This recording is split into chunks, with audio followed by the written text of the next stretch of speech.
नमस्ते दोस्तों, RV coaching classes में एक बार फिर से आपका हार्दिक अभिनंदन है। आज अपन उसी टॉपिक को 12th के बीजीय गणित को आगे बढ़ाएंगे, जिसका क्वेश्चन नंबर 4 देखेंगे। हमें इसमें एक वर्ग दिया गया है और वर्ग में हमें सआदिम, समान और सरेख परंतु असमान, इनके बारे में अपन चर्चा करेंगे। तो दोस्तों, सबसे पहले आपको जो आकृति दी गई है वर्गाकार आकृति है, और आप सभी अच्छे से जानते हो कि पीछे की जो छोटी कक्षाएं हैं उनमें आपने सबने पढ़ा है कि वर्ग की चारों भुजाएं क्या होती हैं, समान होती हैं। अब वर्ग की चारों भुजाएं समान होती हैं, लेकिन सह आदिम, जो यहाँ पर एक शब्द लिखा हुआ है सह आदिम, इस शब्द के मीनिंग के बारे में आप जानने की कोशिश करें कि जब दो या दो से अधिक सदिश जिनका एक ही प्रारंभिक बिंदु हो सह आदिम कहलाती है। कहने का मतलब है कि दो या दो से अधिक सदिश यानी वेक्टर जिसका प्रारंभिक बिंदु क्या हो। अब जैसे ये डायग्राम दिया हुआ है, इसकी जो दिशा है ये इस ओर है, एरो का चिन्ह लगा हुआ है। फिर ये जो दिशा दी हुई है इसकी दिशा इधर है, फिर इसकी दिशा इधर है। फिर देखो यहां पर ये वापस टकरा रहा ना एक दूसरे को, लेकिन ये यहां से वापस नीचे आ रहा ना। तो कहने का मतलब जो ए वेक्टर है उसकी दिशा और जो बिंदु यहां पर है इस बिंदु से डी वेक्टर, तो ये दोनों एक ही बिंदु से तो गुजर रहे हैं। तो ये वाला बिंदु है, ये प्रारंभिक बिंदु कहलाएगा। कौन सा बिंदु कहलाएगा? प्रारंभिक बिंदु। तो ये एक बिंदु ही तो हुआ, एक बिंदु, एक बिंदु। और मैंने डेफिनेशन क्या बोली? मैंने इसकी डेफिनेशन क्या बोली बच्चों? मैंने इसकी डेफिनेशन ये बोली कि दो या दो से अधिक, दो या अथवा लगा लें, अथवा दो या अथवा अधिक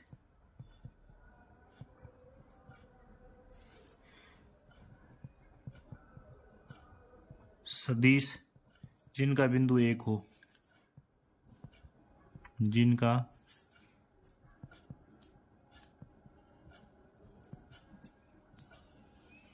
प्रारंभिक बिंदु एक हो, क्या कहलाते हैं? सह आदिम। अब दोस्तों समझ गए ना आप कि दो या दो से अधिक सदिश जिसका प्रारंभिक बिंदु एक हो। तो देखो ये बिंदु यहां से ए वेक्टर का है और यहां से डी वेक्टर का है। बिंदु एक है ना, और वेक्टर कितने हैं? दो या दो से अधिक। यहां पर दो वेक्टर है ना। तो अब ये बताइए सह आदिम के लिए आपका आंसर क्या जाएगा? बताइए, ए और डी वेक्टर कौन से हैं? ए वेक्टर व डी वेक्टर, ये इसका क्या है? आंसर। बताइए दोस्तों, समझ में आया सयादिम की डेफिनेशन के साथ? अब देखिए इसका समान सदिश। अब समान सदिश क्या होता है? समान सदिश वो सदिश होता है जिसमें दो सदिश ए या बी या सी कुछ भी वेक्टर हों। वो समान सदिश कब कहलाते हैं? कि उसके परिमाण और दिशा क्या होनी चाहिए? समान। परिमाण और दिशा क्या होगी? समान। तब वो सदिश क्या कहलाएंगे? समान सदिश कहलाएंगे। तो अब देखिए दोस्तों, इसमें दिशा कौन से के बराबर है? देखो ये वाला वेक्टर इस दिशा में है और ये वाला वेक्टर इस दिशा में है, लेकिन ऊपर ए वेक्टर और वेक्टर सी दोनों एक दूसरे के विपरीत दिशा में है ना।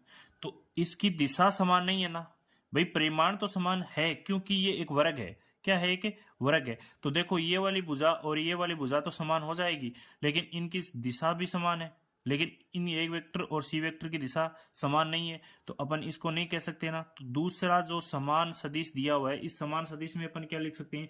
समान सदिश में लिख सकते हैं अपन वेक्टर, क्या लिखेंगे बताइए?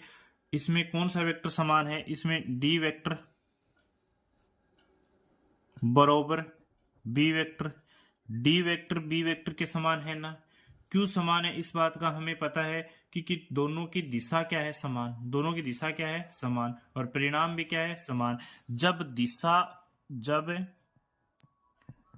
दिशा व परिमाण समान हो तब वो सदिश क्या कहलाती है? समान सदिश कहलाती है। कौन सा सदिश कहलाती है? समान सदिश। अब इसका तीसरा जो टॉपिक दिया हुआ है वो क्या दिया हुआ है? संरेख। संरेख परंतु असमान। अब संरेख का मतलब समझिए आप दोस्तों। सबसे पहले आप संरेख का मतलब समझिए। देखिए संरेख शब्द का मतलब क्या होता है? संरेख शब्द का मतलब होता है कि दो या दो से अधिक, दो या दो से अधिक सदिश एक ही रेखा के समांतर हों। दो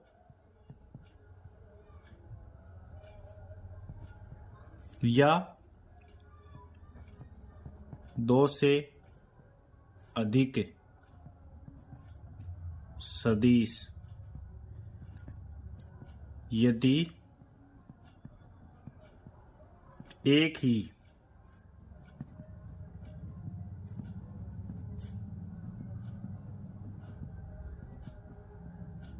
समांतर हैं तो वो क्या कहलाते हैं? संरेख। क्या कहलाते हैं? संरेख।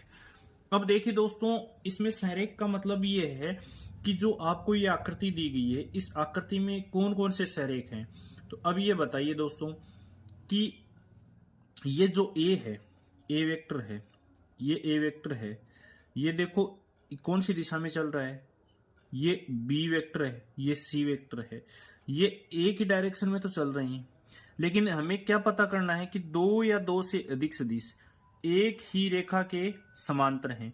अब देखो ये इसके पैरेलल है, ये इसके पैरेलल है, लेकिन दिशा एक होनी चाहिए इनकी, एक ही रेखा के समांतर। अब देखो दिशा का मतलब ये नहीं है कि भाई ये जिस डायरेक्शन में चल रहे हैं उस डायरेक्शन में। अपना टारगेट ये है कि संरेख शब्द, संरेख शब्द वो होता है कि एक ही रेखा पर दो या दो से अधिक बिंदु हों।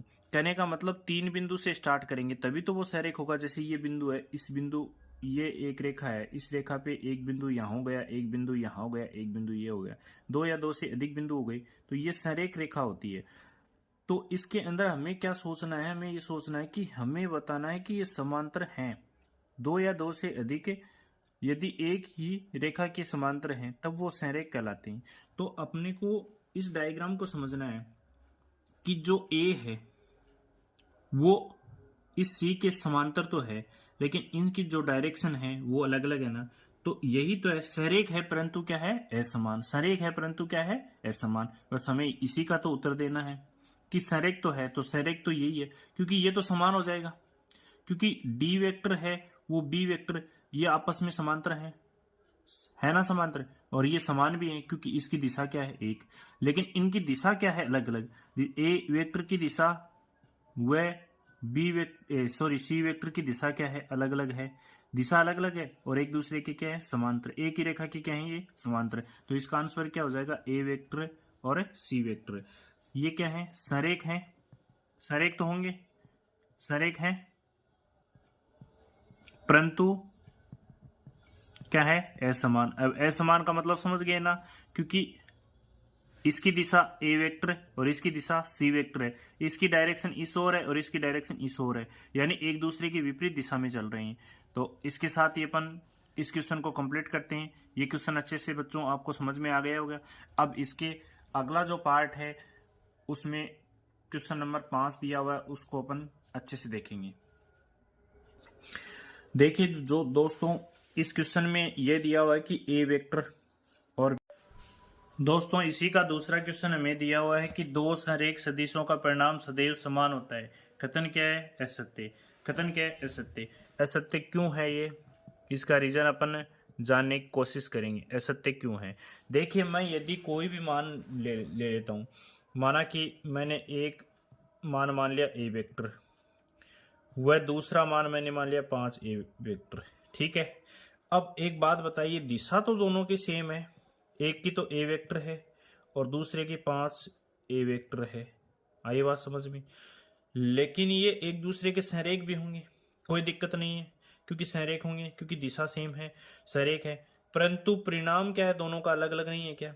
भाई संरेख तो है, ये संरेख हैं, लेकिन संरेख हैं परंतु इनकी जो दिशा है वो परिमाण है, परिमाण एक का तो ए वेक्टर है, परिमाण क्या है ए वेक्टर, दूसरे का क्या है, दूसरे का 5 ए वेक्टर। इन दोनों का परिणाम, इनका और इनका परिणाम बराबर थोड़ी है, नहीं है ना। तो हम कह सकते हैं ना कि दो संरेख सदिशों का परिणाम सदैव समान नहीं हो सकता, इसलिए ये क्या है असत्य। दिशा समान हो सकती है। समान परिणाम वाले दो सदिश, इसका अगला जो पार्ट है वो देखिए, अगला क्या दिया हुआ है, समान परिणाम वाले दो सदिश संरेख होते हैं। एक बात बताइए, दिशा बराबर हो सकती है या नहीं भी हो सकती, वो जरूरी थोड़ी है कि हमें दिशा दी हुई है। समान परिणाम वाले दो सदिश संरेख हो सकती हैं, दिशा तो अलग अलग हो सकती है। भाई एक इस दिशा में हो और दूसरा इस दिशा में हो, आई बात समझ में। तो परिणाम तो यदि दोनों का समान हो सकता है तो दिशा बराबर हो भी सकती है और नहीं भी हो सकती। तो ये कथन भी क्या होगा असत्य, ये कथन भी क्या होगा असत्य, क्योंकि दिशा समान हो भी सकती है और नहीं भी। हमें पता थोड़ी है, दिशा के बारे में बताया गया है कि इसको नहीं बताया गया। समान परिणाम वाले दो संरेख सदिश समान होते हैं, ये कथन भी क्या है असत्य, ये कथन भी क्या है असत्य, क्योंकि ए वेक्टर व एक दूसरा माइनस ए वेक्टर हो सकता है, ठीक है। तो ये कथन भी क्या हो गया असत्य, ये कथन भी क्या है असत्य, क्योंकि ऊपर वाला इस बिंदु से ये ए वेक्टर है और ये माइनस ए वेक्टर है, दिशा दोनों की क्या है परिणाम। तो दोस्तों इसी के साथ ये वीडियो यहीं पर समाप्त होता है। जय हिंद, जय भारत।